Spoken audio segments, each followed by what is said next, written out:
नमस्कार दोस्तों, जय हिंद, वंदे मातरम, भारत माता की जय। स्वागत करती हूँ आपका भारत के सबसे बड़े सरकारी न्यूज चैनल पर। दोस्तों, टुडे ब्रेकिंग न्यूज के साथ देश एवं राज्यों की 10 बड़ी ताजा खबरों को लेकर एक बार फिर से आपके सामने प्रस्तुत हो चुके हैं। सभी खबरें सिलेक्टेड एवं काम की खबरें हैं, इसीलिए वीडियो को शुरू से लेकर अंतिम तक जरूर देखना। दोस्तों, अगर आप गरीब किसान, मजदूर, महिला, बुजुर्ग हैं, आपके घर में बेटी है जिसकी शादी करनी है परंतु आपके पास पैसे की कमी है, पैन कार्ड, आधार कार्ड, राशन कार्ड है आपके पास, आपको अपना मकान बनाना है, आपके पास पैसे की कमी है, बैंक खाता होने पर 1 नहीं 2 नहीं बल्कि 75 हजार रुपए किस तरीके से आपके बैंक खाते में आएगा उसकी पूरी जानकारी देंगे। इसीलिए वीडियो को शुरू से लेकर अंतिम तक देखिएगा, तभी आपको 75 हजार रुपए मिलेंगे। साथ में दोस्तों, अगर आपके घर में लड़कियां हैं तो लड़कियों को मिलेगी फ्री स्कूटी। आखिर भारत की कौन कौन से राज्य सरकार लड़कियों को फ्री स्कूटी, लैपटॉप, मोबाइल और पक्का मकान दे रही है? साथ में कौन से राज्य सरकार फ्री शौचालय, LED बल्ब बांट रही है? किस तरीके से सारी सुविधाओं का लाभ आपको मिलेगा, इसके बारे में संपूर्ण जानकारी विस्तार से देंगे। वहीं दोस्तों, गरीबों के लिए बहुत ही बड़ी खुशखबरी, राशन कार्ड धारकों के लिए बड़ा ऐलान। जी हाँ दोस्तों, अगर आपका राशन कार्ड अभी तक नहीं बना है तो किस तरीके से घर बैठे बैठे अब गरीबों का राशन कार्ड बनेगा, इसके बारे में संपूर्ण जानकारी देंगे। क्योंकि दोस्तों, मोदी सरकार की सरकारी योजनाओं के माध्यम से राशन कार्ड वालों को बड़ा फायदा हो रहा है। गेहूं, चावल, तेल, चीनी, नमक के बाद अब इन राज्यों में मात्र 20 रुपए में मिलेगा सरसों का तेल। जी हाँ, सरसों का तेल भी मिलेगा। तो दोस्तों, हम आपको बता दें कि लगातार राशन कार्ड धारकों को उत्तर प्रदेश में गेहूं, चावल के अलावा चीनी भी बांटी जा रही थी। लेकिन दोस्तों, अब ये खबर आपके लिए है, क्योंकि हरियाणा सरकार ने भी बड़ा ऐलान कर दिया है। गेहूं, चावल, तेल, चीनी, नमक के अलावा अब सरसों का तेल मात्र 20 रुपए लीटर आपको मिलेगा। अगर आप राशन कार्ड धारक हैं तो दोस्तों, कमेंट बॉक्स में संपूर्ण जानकारी विस्तार से दीजिए। आपका राशन कार्ड बना है या नहीं, ये भी कमेंट बॉक्स में जरूर बताना। साथ में आप क्या चाहते हैं आपका राशन कार्ड बनवा दिया जाए, तो दोस्तों वीडियो को शुरू से लेकर अंतिम तक देखते रहिए। आज हम आपको लाइव रजिस्ट्रेशन करके दिखाएंगे, संपूर्ण जानकारी विस्तार में देंगे। साथ में दोस्तों, बहुत ही बड़ी खुशखबरी आ रही है, ये खबर आपके लिए है, क्योंकि दोस्तों, बारिश होने की वजह से भारत के कई राज्यों में किसान भाइयों की फसल खराब हो गई थी। लेकिन दोस्तों, जो राज्य सरकार है उन्होंने वादा किया था कि बारिश होने की वजह से किसान भाइयों की जो फसल खराब हुई है उसका मुआवजा सरकार देगी, जिसमें उत्तर प्रदेश की राज्य सरकार ने बड़ा ऐलान किया था कि 72 घंटे के अंदर किसानों के बैंक खाते में पैसा आ जाएगा। और दोस्तों, आज किसान भाइयों के बैंक खाते में पैसा आना शुरू भी हो चुका है। साथ में दोस्तों, एक और बड़ी खुशखबरी जो कि आपके लिए जानना अति आवश्यक है। जैसे कि आपको मालूम होगा, लगातार मध्य प्रदेश की सरकार कई बड़ी योजनाओं का ऐलान किया है, जिसके माध्यम से कई लोगों को फायदा हो रहा है। वहीं दोस्तों, लाडली बहन योजना का आवेदन शुरू हो चुका है। साथ में जिन्होंने पहले ही लाडली बहन योजना में आवेदन किया था उन महिलाओं को प्रत्येक महीने 1250 रुपए मिल रहा था,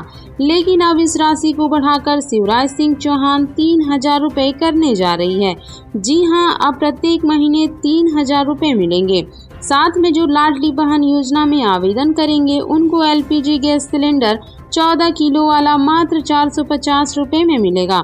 तो दोस्तों, कमेंट बॉक्स में जल्दी से जल्दी बताइए, क्या आप लाडली बहन योजना में रजिस्ट्रेशन करवा के लाभ उठा रहे हैं या नहीं, संपूर्ण जानकारी विस्तार में दीजिए। वहीं दोस्तों, भारत के गरीब भाइयों के लिए बहुत ही बड़ी खुशखबरी, बड़ा ऐलान। जैसे कि आपको मालूम है, लगातार मोदी सरकार ने वादा किया था कि 2024 के चुनाव से पहले भारत के सभी गरीबों के पास खुद का अपना पक्का मकान होगा। इसी के चलते मोदी सरकार ने प्रधानमंत्री आवास योजना के तहत उत्तर प्रदेश, मध्य प्रदेश, राजस्थान, बिहार, तमिलनाडु, केरल, पश्चिमी बंगाल जैसे राज्यों में 5 लाख नए मकान देने की घोषणा की थी। वहीं दोस्तों, अगली बड़ी खबर, इस तारीख से नए फॉर्म भर सकते हैं। मात्र 100 रुपए की फॉर्म भर के 2 कमरा, लैट्रिन, बाथरूम, किचन का ये मकान आपके माता पिता के नाम पर होगा। दोस्तों, अगर आपको पक्का मकान चाहिए, आप कच्चे मकान में रहते हैं, आप किराए के मकान में रहते हैं, तो आज का वीडियो लगातार पूरा देखते रहिए। किस तरीके से रजिस्ट्रेशन करना है, इस इसके बारे में भी संपूर्ण जानकारी देंगे। साथ में वीडियो को लाइक करते हुए चलिएगा। वहीं दोस्तों एक और बड़ी खुशखबरी भारत के किसानों के लिए, जैसे कि आपको मालूम होगा मोदी सरकार किसान भाइयों के लिए सम्मान निधि योजना के तहत उनके बैंक खाते में 2-2 हजार रूपए ट्रांसफर करते हैं। अभी तक 15वीं किस्त का पैसा आ जाना चाहिए था, जो कि किसान भाइयों के बैंक खाते में नहीं आया है। लेकिन दोस्तों एक बड़ी खुशखबरी, बड़ा ऐलान है। आखिरकार तारीख का ऐलान कर दिया गया। किस तारीख से भारत के गरीब किसानों के बैंक खाते में प्रधानमंत्री किसान सम्मान निधि योजना की अगली किस्त का पैसा कब आएगा और कितना आएगा, 2000 आएगा, 4000 आएगा या फिर 6000 रूपए आएगा, इसके बारे में भी संपूर्ण जानकारी देंगे। साथ में दोस्तों एक और बड़ी खुशखबरी, उत्तर प्रदेश के देशवासियों के लिए बड़ा ऐलान। जी हां दोस्तों, मुख्यमंत्री योगी आदित्यनाथ ने स्पष्ट बोल दिया है कि उत्तर प्रदेश के निवासियों के घर में अगर 2 बेटी है और पढ़ाई करती है तो अब 2 बेटी में से केवल एक बेटी की पढ़ाई लिखाई का खर्चा लगेगा और एक बेटी का फीस हो जाएगा बिल्कुल माफ। जी हाँ दोस्तों, ये लड़कियों के लिए बहुत ही बड़ा ऐलान किया गया है। योगी सरकार की ओर से आपकी बेटी उत्तर प्रदेश के किसी भी स्कूल में पढ़ती है और आपकी 2 बेटी है तो मात्र एक बेटी का ही खर्च आपको उठाना होगा। दूसरी बेटी की पढ़ाई लिखाई का सारा खर्च पूरा सरकार उठाएगी। दोस्तों क्या आपके अनुसार ये काम अच्छा किया है योगी सरकार ने या नहीं, संपूर्ण जानकारी कमेंट बॉक्स में दीजिए। साथ में दोस्तों वीडियो को लाइक करते हुए चलिए। साथ में दोस्तों किसान भाइयों के लिए एक और बड़ी खुशखबरी आ रही है। जैसे कि दोस्तों आपको मालूम होगा भारत के किसान लोग जो होते वह खेती करने के लिए पैसा इकट्ठा करते हैं, लेकिन काफी किसानों के पास पैसे की कमी हो जाती है और इसीलिए मोदी सरकार की ओर से केसीसी किसान कर्ज माफी के तहत किसान भाइयों को कर्ज दिया जाता है। लेकिन दोस्तों अब मोदी सरकार ने एक कार्ड बनवा दिया है, किसान क्रेडिट कार्ड, जिसके माध्यम से आप लोग सस्ते ब्याज पर कर्ज ले सकेंगे और अपना खेती ठीक से कर पाएंगे। जब आपके पास पैसा आ जाएगा आप सरकार को वापस कर देंगे। तो केसीसी के माध्यम से किसान भाइयों के लिए बड़ी खुशखबरी, अब कर्ज लेना हुआ और भी आसान, सस्ते ब्याज पर मिलेगा लोन। जी हाँ दोस्तों, बड़ी खुशखबरी, बड़ा ऐलान किया गया। पूरी जानकारी कमेंट बॉक्स में दीजिए। साथ में कमेंट बॉक्स में जरूर बताइएगा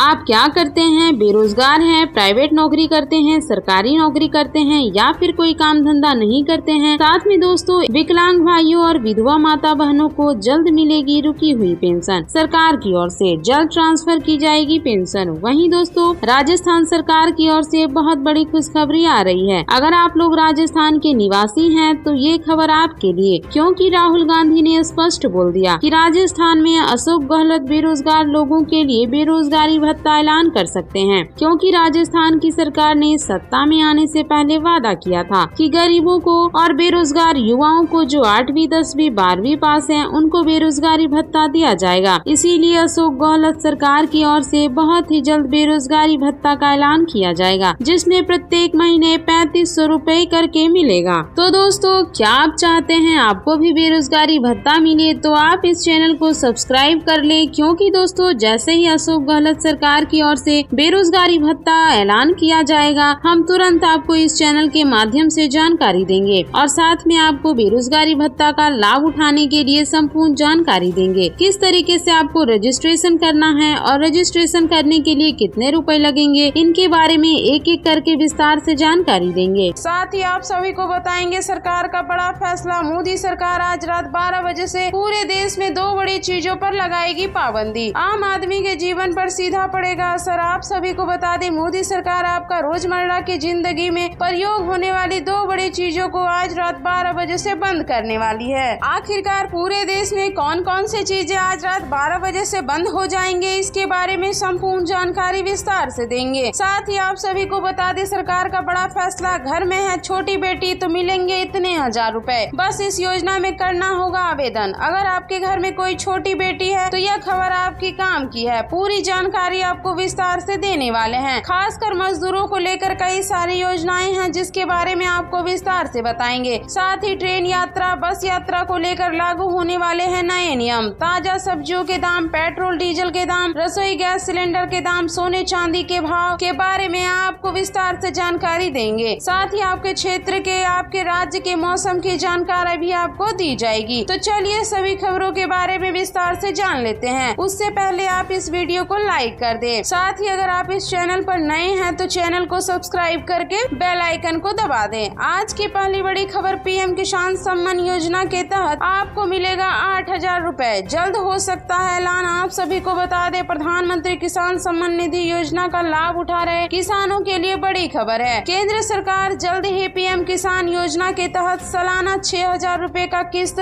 मिलने वाले को बढ़ाकर सालाना 8,000 रुपए किया जाएगा। इस महीने केंद्रीय कैबिनेट की बैठक में इस ऐलान को लागू किया जा सकता है, लेकिन ऐसी खबरें मीडिया रिपोर्ट्स के अनुसार निकलकर सामने आ रही हैं। साथ ही अगली बड़ी खबर, मकान की मरम्मत के लिए सरकार देती है 80,000 रुपए। जान लीजिए कैसे उठा सकते हैं इस योजना का लाभ। सरकार गरीब परिवारों को घर की मरम्मत के लिए आर्थिक सहायता प्रदान करती है। इस स्कीम के तहत 80,000 रुपए की राशि दी जाती है। आप सभी को बता दें, सरकार की ओर से अम्बेडकर नवीनीकरण योजना के तहत आपको यह लाभ दिया जाता है, जिसके तहत मकान की मरम्मत के लिए आर्थिक सहायता दी जाती है। इस योजना का लाभ पाने के लिए कुछ दस्तावेजों की आवश्यकता होती है। आप सभी को बता दें, अगर आपके पास आधार कार्ड, जातीय प्रमाण पत्र, निवास प्रमाण पत्र, साथ ही आपके पास पासपोर्ट साइज फोटो, बैंक में खाता और मोबाइल नंबर है, तो आप इस योजना में आवेदन करके इसका फायदा उठा सकते हैं। लेकिन आपका मकान टूटा फूटा होना चाहिए और आपका पक्का मकान नहीं होना चाहिए, तभी आप इस योजना का फायदा उठा सकते हैं। साथ ही अगली बड़ी खबर, घरेलू काम करने वाली महिलाओं को मिलेंगे 10,000 रुपए। जाने किस राज्य में शुरू होगी योजना। आप सभी को बता दें, मध्य प्रदेश के मुख्यमंत्री शिवराज सिंह चौहान ने घोषणा किया है कि राज्य सरकार घरेलू कामकाज करने वाली सभी महिलाओं को 10,000 रुपए की आर्थिक लाभ देगी। अगर आप इसका फायदा उठाना चाहते हैं तो उठा सकते हैं। अगर आप एक महिला हैं तो आपको सरकार की तरफ से इसका फायदा दिया जाएगा। साथ ही अगली बड़ी खबर, महिलाओं को अब मिलेंगे 1,250 रुपए सीधे खाते में हर महीने। जल्दी जान ले इस खबर के बारे में। आप सभी को बता दें, सरकार की तरफ से एक खास योजना है जिससे महिलाओं को 1,250 रुपए का लाभ मिलेगा। आप सभी को बता दें, मध्य प्रदेश की महिलाओं को लाडली बहन योजना के तहत सीधे 1,250 रुपए की राशि ट्रांसफर की जाएगी। पहले 1,000 रुपए महिलाओं के खाते में हर महीने ट्रांसफर की जाती थी इस योजना के तहत, लेकिन अब सरकार ने 250 रुपए की राशि बढ़ाकर कुल 1,250 रुपए ट्रांसफर करने की फैसला लिया है, जिसका फायदा देश की और मध्य प्रदेश की महिलाओं को मिलेगा। साथ ही अगली बड़ी खबर, सरकार की खास योजना, जान ले इस खबर के बारे में। आपको मिलेगा बड़ा फायदा। अगर आप एक किसान हैं या फिर पशुपालक हैं तो आप सभी को 10,000 रुपए से लेकर 15,000 रुपए तक का फायदा घर बैठे मिलेगा। चलिए इस खबर के बारे में विस्तार से जानते हैं। आप सभी को बता दिया जाए, समय समय पर सरकार की तरफ से गरीब किसानों और मजदूरों को लेकर कई सारी योजनाएं शुरू की गई हैं, लेकिन लोगों के पास सही जानकारी नहीं होने के कारण आम आदमी इसका फायदा नहीं उठा पाते हैं। इस योजना के बारे में आप सभी को विस्तार से बताएंगे। आप सभी को बता दें, योगी सरकार की तरफ से उत्तर प्रदेश सरकार की तरफ से नंद बाबा दुग्ध योजना की शुरुआत की गई है। आप इस योजना में अप्लाई करके 10 से लेकर 15,000 रुपए का फायदा उठा सकते हैं। साथ ही दोस्तों, जानकारी के लिए आपको बता दें, जो पशुपालक है वही इस योजना का लाभ उठा सकते हैं। अगर आप एक पशुपालक हैं तो आप इस योजना के बारे में विस्तार से जानकारी प्राप्त करके इस योजना में अप्लाई करके इसका फायदा प्राप्त कर सकते हैं। साथ ही अगली बड़ी खबर, खुशखबरी, महिलाओं को दिवाली पर मुफ्त गैस सिलेंडर देगी केंद्र सरकार। जान ले पूरी विस्तार से। अगर आपके पास भी पीएम उज्ज्वला योजना के तहत रसोई गैस कनेक्शन है और आपने अभी तक अपना बैंक खाते को आधार से लिंक नहीं कराए हैं, तो आप बिना देरी किए तुरंत बैंक जाकर और खाते को आधार से लिंक करा लें, तभी आपको फ्री गैस सिलेंडर पर सब्सिडी मिलेगा। बता दें कि खाते को आधार से लिंक कराना जरूरी है ताकि आपको बिना किसी रुकावट से गैस सिलेंडर पर मिलने वाली सब्सिडी का लाभ आपको मिल सके। आप सभी को बता दें, सरकार की तरफ से ये फायदा सिर्फ उज्ज्वला योजना के तहत गैस कनेक्शन प्राप्त करने वालों लोगों को मिलेगा। अगर आपने उज्ज्वला योजना के तहत गैस कनेक्शन प्राप्त कर रखा है तो आप इस योजना में अप्लाई करके इसका फायदा भी प्राप्त कर सकते हैं। वही दोस्तों, अगली बड़ी खबर, केंद्रीय गृह मंत्री अमित शाह बिहार के मुजफ्फरपुर पहुंचे, जहां पर उन्होंने एक रैली को संबोधित करते हुए लालू नीतीश पर जमकर निशाना साधा। गृह मंत्री के बयान के बाद अब जेडीयू ने पलटवार किया है। जेडीयू के राष्ट्रीय अध्यक्ष ललन सिंह ने कहा कि अमित शाह बिहार में एक बार नहीं बल्कि कई बार आए, हम उनका स्वागत करते हैं, लेकिन हम ये कहना चाहते हैं कि जो भी उनके भाषण की स्क्रिप्ट लिखे जरा ठीक से लिखे, क्योंकि यह तभी सही मानी जाएगी जब इसमें सभी तथ्य सही होंगे। वहीं जातीय गणना पर ललन सिंह ने कहा कि जब जेडीयू का प्रतिनिधिमंडल आपसे मिलने गया था तो आपने पूरे देश में जातीय जनगणना कराने की बात को जायज ठहराया था।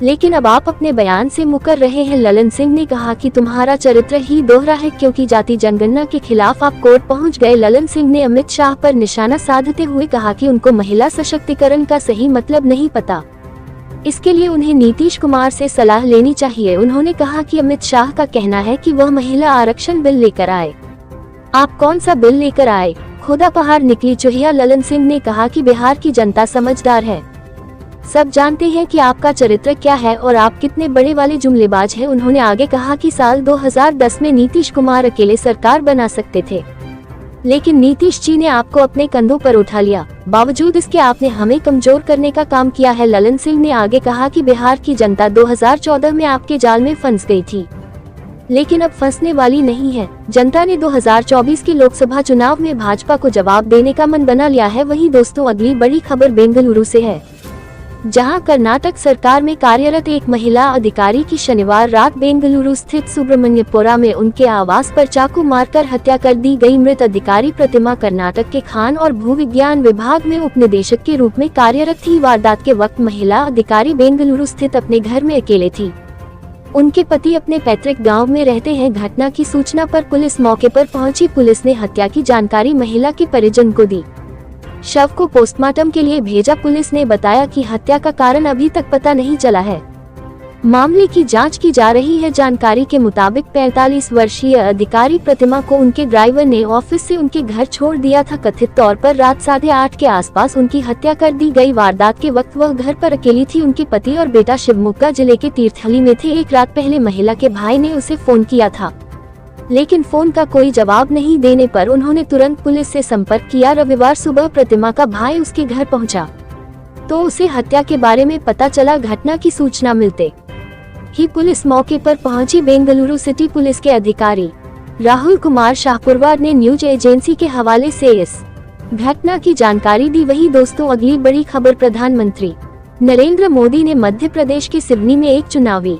जनसभा को संबोधित करते हुए विरोधी दल कांग्रेस की जमकर आलोचना की। इसके साथ ही उन्होंने कोरोना महामारी के दौरान किए गए काम और अपनी सरकार की उपलब्धियों को गिनाया। उन्होंने कहा कि बच्चे भूखे न सो जाएं, इसके लिए मैं जागता रहता था। कोरोना काल में 80 करोड़ लोगों को हमने गरीब कल्याण अन्न योजना के तहत मुफ्त राशन देने की योजना चलाए। एमपी में करीब 5 करोड़ हमारे परिवारजन के घरों में ये मुफ्त राशन पहुँचा और उनका चूल्हा नहीं बुझा। प्रधानमंत्री मोदी ने आगे कहा कि वैसे तो ये योजना दिसंबर में पूरी हो रही है, लेकिन मैं गरीबी के दर्द को महसूस करता हूं, इसलिए दिसंबर में जब योजना पूरी होगी, मेरा निश्चय है कि आने वाले 5 वर्षों के लिए एक बार फिर से हम मुफ्त राशन की गारंटी देंगे। केंद्र सरकार इस पर लाखों करोड़ रुपए खर्च करने वाली है। पीएम ने कहा कि कांग्रेस का हर घोटाला लाखों करोड़ का हुआ करता था, बीजेपी सरकार में घोटाले नहीं होते। हमने गरीब के हक का जो पैसा बचाया है वह गरीब के राशन पर खर्च हो रहा है। घोटालेबाज कांग्रेस सरकार और बीजेपी सरकार में यही सबसे बड़ा अंतर है। उन्होंने कहा कि कांग्रेस ने बीते दशकों में भारत की आजादी का सारा श्रेय सिर्फ एक ही परिवार के नाम कर दिया। कांग्रेस के लिए अपने एक परिवार से बड़ा कोई है ही नहीं। पीएम ने कहा कि जहां कांग्रेस सरकार में रहती है वहां सरकारी योजनाएं और रास्ते उसी परिवार के नाम कर दी जाती है। यहां तक कि एमपी के घोषणा पत्र में भी वही परिवार दिखाई देता है। हर गरीब आदिवासी मेरा परिवारजन है। बीजेपी ने आदिवासी समाज के विकास के लिए अलग मंत्रालय और अलग बजट बनाया। आजकल कांग्रेस के एक नेता आदिवासियों के बीच जाकर झूठ फैलाने की फैक्ट्री खोल रहे हैं। कांग्रेस वालों के मुँह में आदिवासी शब्द शोभा नहीं देता है। क्या यह आदिवासी समाज बीजेपी सरकार बनने के बाद आया क्या? वहीं दोस्तों, अगली बड़ी खबर, मध्य प्रदेश विधानसभा चुनाव को लेकर राज्य में काफी राजनीतिक खलबली देखने को मिल रही है। प्रदेश में 17 नवंबर को मतदान होगा, इसलिए पूरे राज्य में भाजपा से लेकर कांग्रेस बाकी पार्टियां प्रचार प्रसार में जुटी हुई है। इस बार भी प्रदेश में भाजपा और कांग्रेस यानी महल और किला के बीच कांटे की टक्कर है। एमपी की ग्वालियर, चंबल और अंचल में भाजपा और कांग्रेस के बीच सीधा मुकाबला है। ग्वालियर, चंबल और अंचल में करीब 8 सीटों पर राजा बनाम महाराज की जंग देखने के लिए मिल रही है।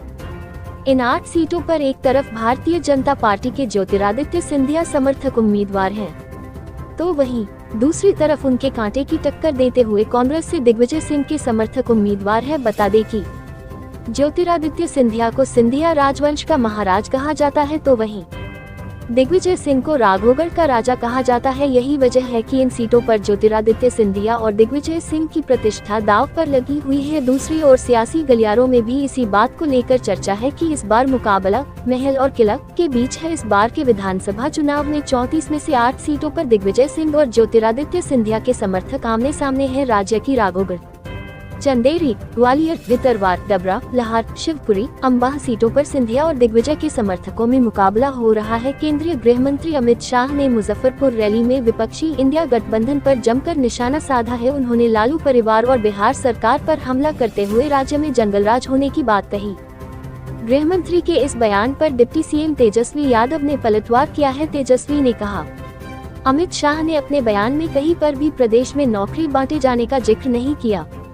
उन्होंने कहा, जहां नौकरियां बन रही हैं, वहां जंगलराज नहीं बल्कि मंगलराज है। इसके साथ ही तेजस्वी यादव ने अमित शाह से 5 अहम सवाल पूछे हैं। तेजस्वी यादव ने गृह मंत्री के द्वारा बिहार की जाति गणना रिपोर्ट पर सवाल उठाए जाने को लेकर कहा कि अगर बिहार के जातीय सर्वे के आंकड़े गलत हैं तो केंद्र सरकार पूरे देश और सभी राज्यों में जातीय गणना कराकर अपने आंकड़े जारी क्यों नहीं करती। उन्होंने ये भी कहा कि बीजेपी शासित राज्यों में भाजपा जातिगत गणना क्यों नहीं कराती। तेजस्वी यादव ने भाजपा की केंद्र सरकार में कितने ओबीसी SC/ST कैबिनेट मंत्री हैं और कितने गैर ओबीसी SC/ST हैं, उनकी सूची जारी करे। आगे कहा कि उनकी सरकार में खाना पूर्ति के लिए इक्का दुक्का मंत्री है भी तो उन्हें गैर महत्वपूर्ण विभाग क्यों दिया हुआ है। तेजस्वी ने ये भी पूछा कि भाजपा वाले बताएं उनकी सरकार में पिछड़ा और गैर पिछड़ा मुख्यमंत्री का तुलनात्मक प्रतिशत कितना है। उन्होंने कहा, अगर भाजपा इन सवालों के जवाब देगी तो आपके साथ साथ हिंदुओं की 85% पिछड़ा और दलित आबादी की भी आंखें खुल जाएंगी। समाजवादी पार्टी के चीफ अखिलेश यादव ने एक बार फिर कांग्रेस पर हमला बोला है। मध्य प्रदेश में सीटों के बंटवारे को लेकर कांग्रेस पर भड़के अखिलेश यादव ने रविवार को टीकमगढ़ में भी अपना हमला जारी रखा। उन्होंने चुनावी जनसभा में कांग्रेस को चालू पार्टी कहा। अखिलेश ने कहा कि अगर पार्टी उन्हें धोखा दे सकती है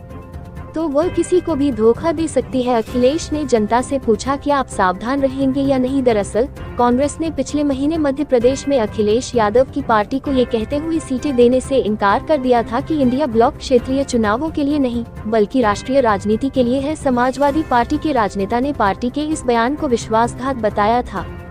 मध्य प्रदेश में कांग्रेस समाजवादी पार्टी के झगड़े के कारण अखिलेश यादव ने अपने सहयोगियों के खिलाफ हमलों की झड़ी लगा दी है। अखिलेश यादव ने कहा कि उनकी पार्टी उत्तर प्रदेश की सभी 80 लोकसभा सीटों पर चुनाव लड़ने की तैयारी कर रही है। कितने सहयोगियों को साथ लेना है ये तो बाद में पता चलेगा, लेकिन सभी 80 सीटों पर तैयारी करनी होगी। कांग्रेस से तकरार पर अखिलेश ने कहा था कि राजनीति में सबक सीखना चाहिए, इससे आगे बढ़ने में मदद मिलती है। टीकमगढ़ में अखिलेश यादव के बयान के बाद भाजपा ने इंडिया गठबंधन पर तंज कसा है। केंद्रीय मंत्री पीयूष गोयल ने रविवार को कहा कि विपक्षी गठबंधन बनने से पहले ही बिखरना शुरू हो गया है। इसमें शामिल पार्टियां विभिन्न राज्यों के विधानसभा चुनावों में एक दूसरे के खिलाफ खड़ी है। यह अब इंडी 0 गठबंधन में बदल गया है। पीयूष गोयल ने दावा करते हुए कहा कि बिहार के मुख्यमंत्री नीतीश कुमार गठबंधन की स्थिति से दुखी है। आम आदमी पार्टी कांग्रेस को गाली देती है। पश्चिम बंगाल, तमिलनाडु और कर्नाटक में गठबंधन के घटक दल लड़ रहे हैं। अखिलेश यादव ने राष्ट्रव्यापी जाति जनगणना की मांग को लेकर भी कांग्रेस पर हमला किया। उन्होंने कहा कि उनका वोट आधार भाजपा में स्थानांतरित हो गया। वे वोट बैंक के लिए जाति आधारित जनगणना की मांग कर रहे हैं। हम आपके साथ खड़े हैं क्योंकि हम चाहते हैं कि आपको सामाजिक न्याय मिले।